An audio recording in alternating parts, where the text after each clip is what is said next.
I shall take care of them.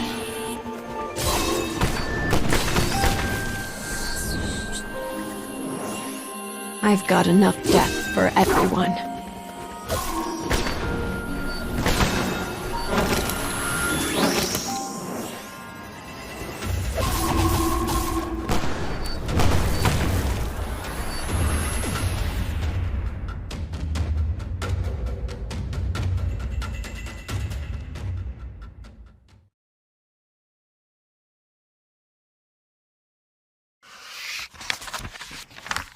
A lone woman silently walks beside a sparkling sea where sunlight glistens on the water. She is elegance personified, her black swimwear giving her the appearance of a gossamer butterfly. This place is not her home. Rather, she has come here to complete a single mission. She has been tasked with slipping aboard a nearby ship and stealing a person's life. For this woman is an assassin, but though this is not her home, the place is not entirely unfamiliar. She has been here once before, long, long ago. As she gazes out at the light playing over the water, she thinks back on that time.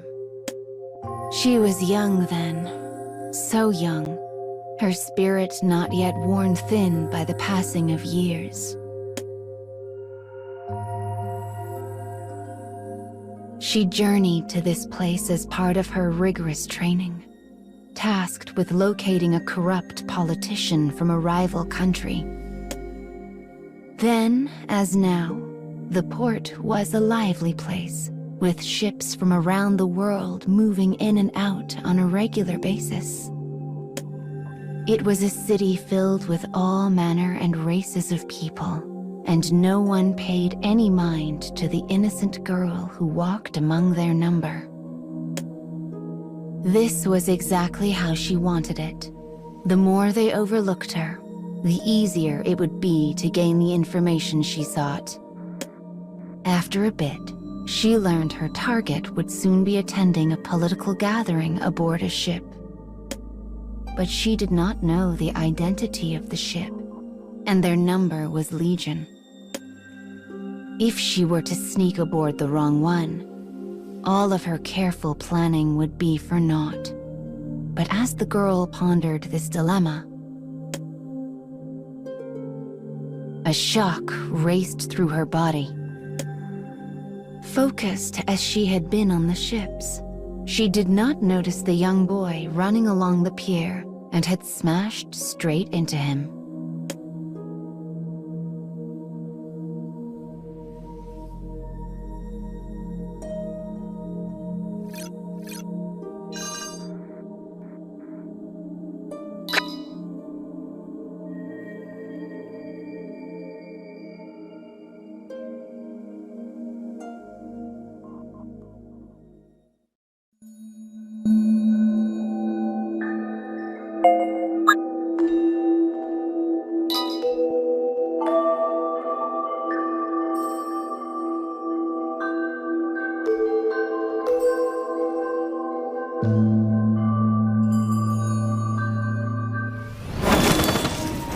Enemy forces sighted.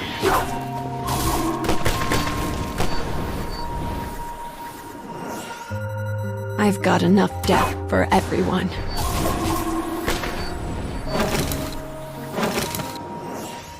I have no time for this.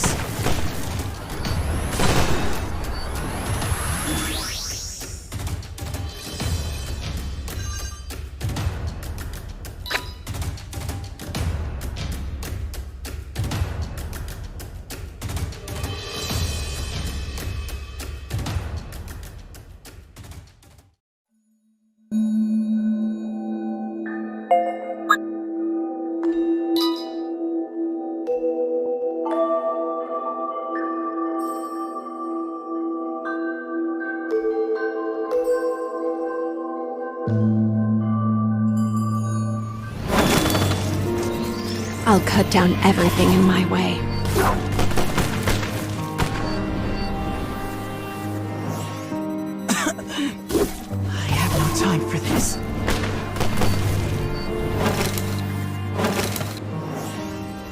Continuing mission.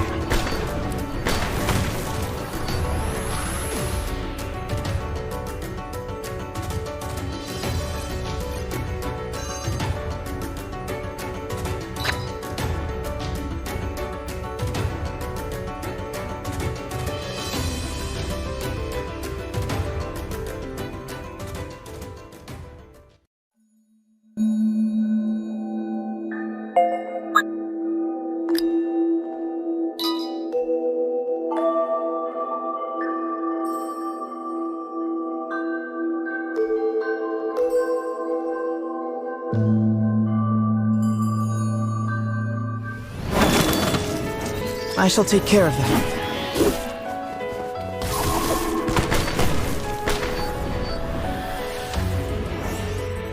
I've got enough death for everyone.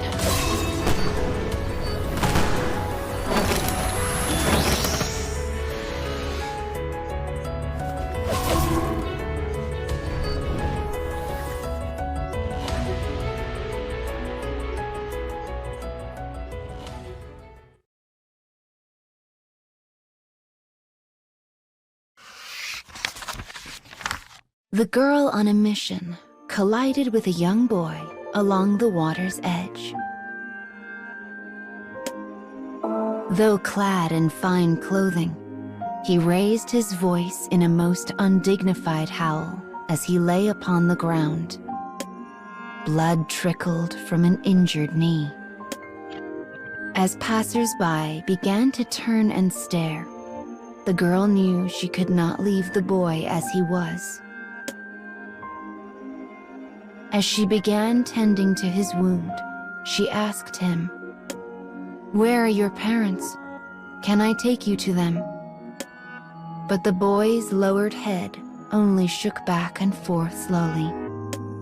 "I don't know where my father is," he said in a wavering voice. "All I know is that he's leaving soon for an important meeting." The boy's voice hitched on the edge of a sob. As it did so, a thought came to the girl. Perhaps his father is the one I seek. If the boy was the son of a politician, it would explain his fine dress. With this in mind, the girl cheerfully agreed to help him find his missing parent. His eyes glistening with tears, the boy handed her something in a wordless gesture of thanks. It was a small, scuffed figurine of a kind and dignified woman. She was the heroine of a fairy tale told and retold in the boy's native land. "She's you," said the boy as he broke out into a smile. But the girl just looked away, because she knew she did not help the boy out of kindness.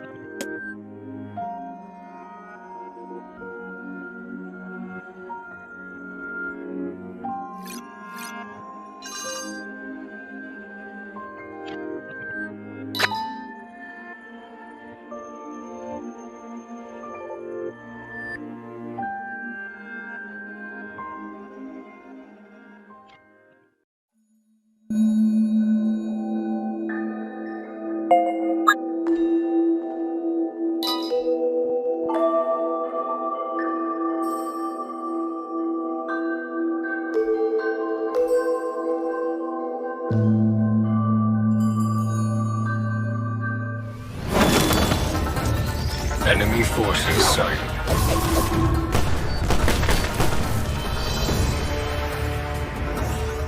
I've got enough death for everyone.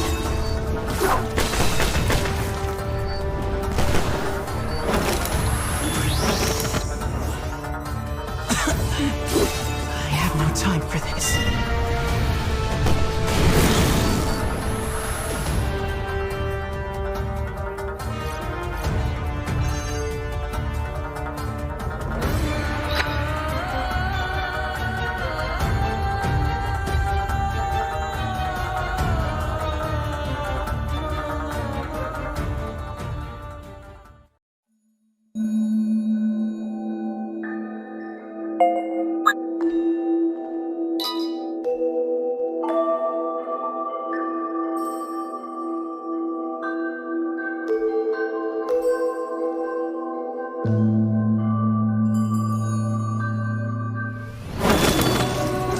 I shall take care of them.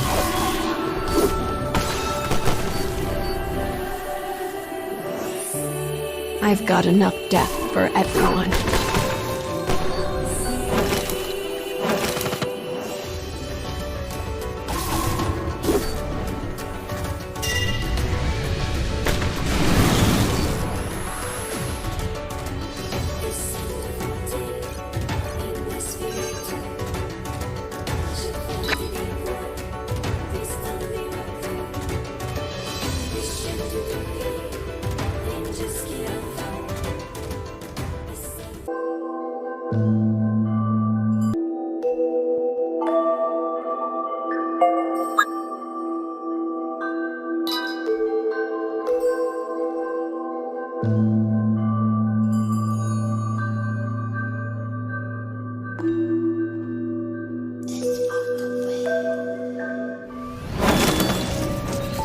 Enemy forces sighted.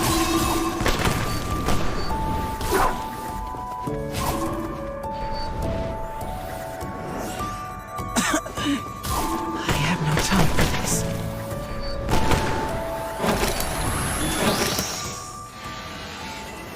I've got enough death for everyone.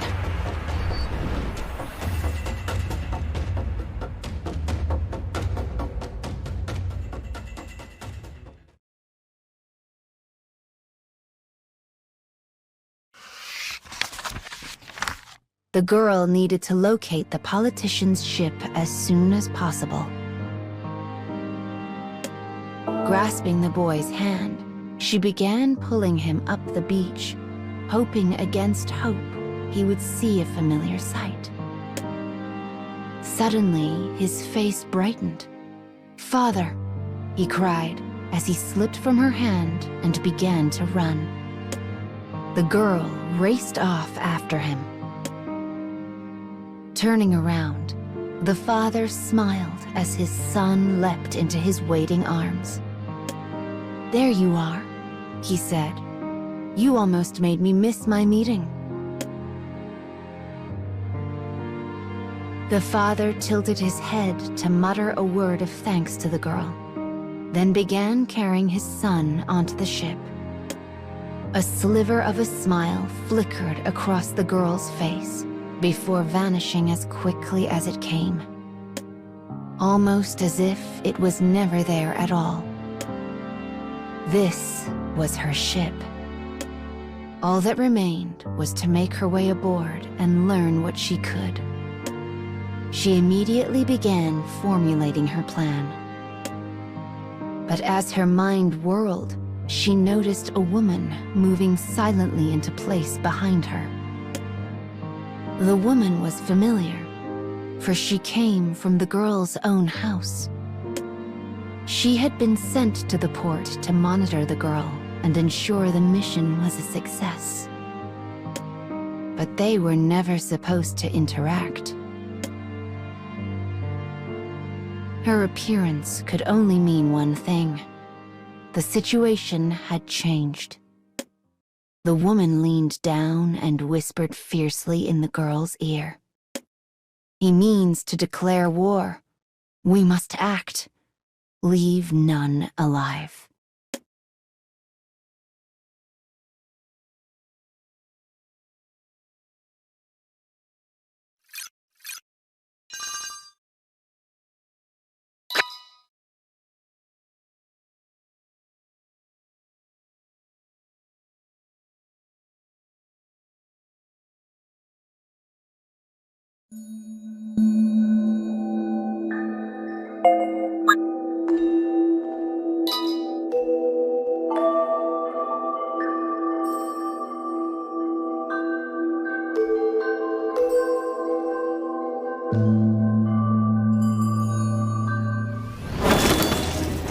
Enemy forces sighted.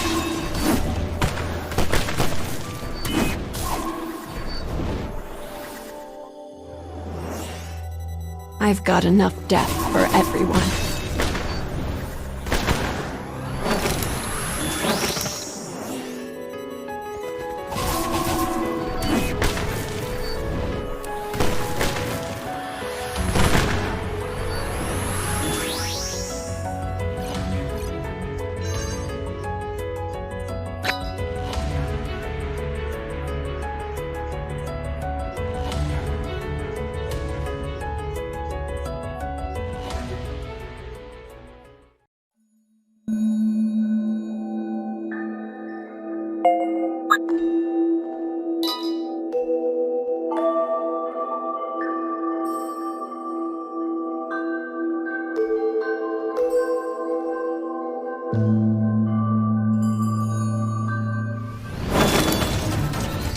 I'll cut down everything in my way.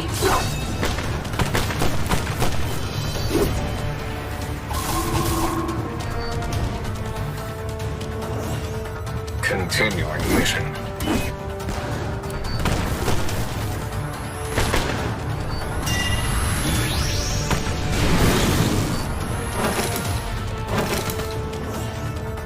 I have no time for this.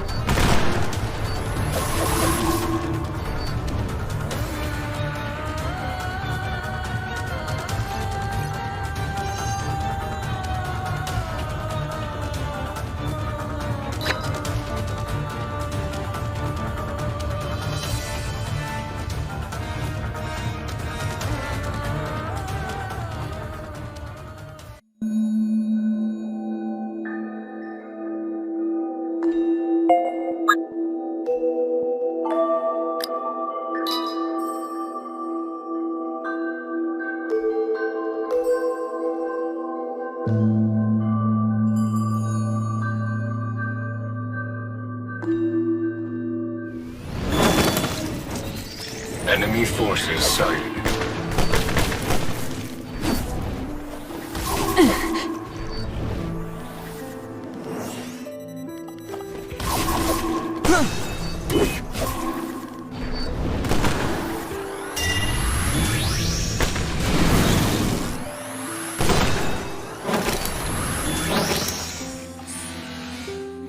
I've got enough death for everyone.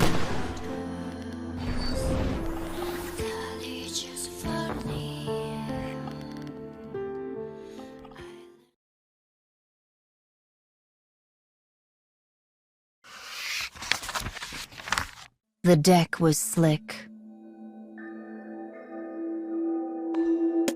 The corpses were still. Her blade was red.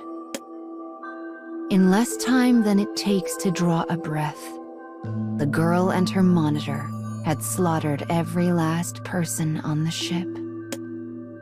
The woman wiped the blood from her blade with a practiced hand and spared a glance at her charge. Ever seen this many bodies before? Though the girl would not meet her gaze, she nodded slowly. Of course, too many times to count.